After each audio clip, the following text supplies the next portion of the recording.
భయంకరమైన శాపంతో బాధపడుతున్నట్లయితే నా దేవుడు అంటున్నాడు, విశ్వాసంతో పోలేకుండా నీకున్న ప్రతి బంధకాలు పోతాయి.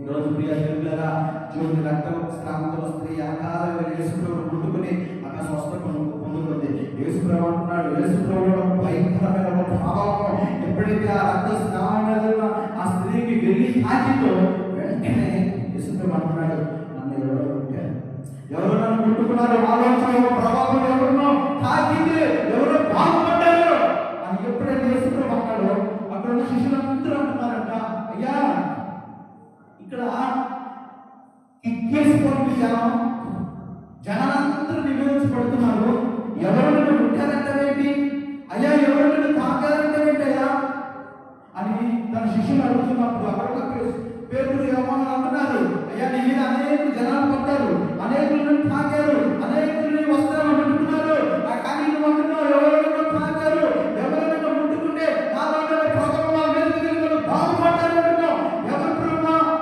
అన్నప్పుడు ఆ రక్త స్నానంలో గజ గజ వెళ్ళిపోతుంది.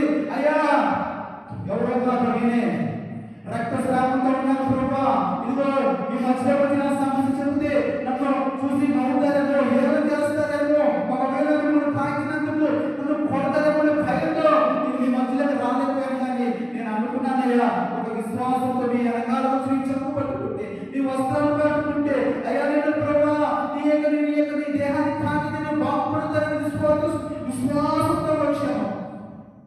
అయ్యా ఎంత విశ్వాసంతో వచ్చానో ఆ విశ్వాసం నాలో ఉన్న రోగాన్ని స్వస్థపరిచింది. విశ్వాసంతో వచ్చాను, నీకు తాకగానే నాలో ఉన్న రక్తస్రావం అంతా కూడా పోయిందయ్యా, నేను బాగుపడ్డానని ఎప్పుడు చెప్పిందో అక్కడ ఉన్న వాళ్ళందరూ యేసు వైపు చూస్తున్నారు. నా ప్రియ, నా సహోదరి, నా సహోదర, అక్కడ ఉన్న ప్రజలందరూ యేసు వైపు చూస్తున్నారు. ఎందుకో తెలుసా?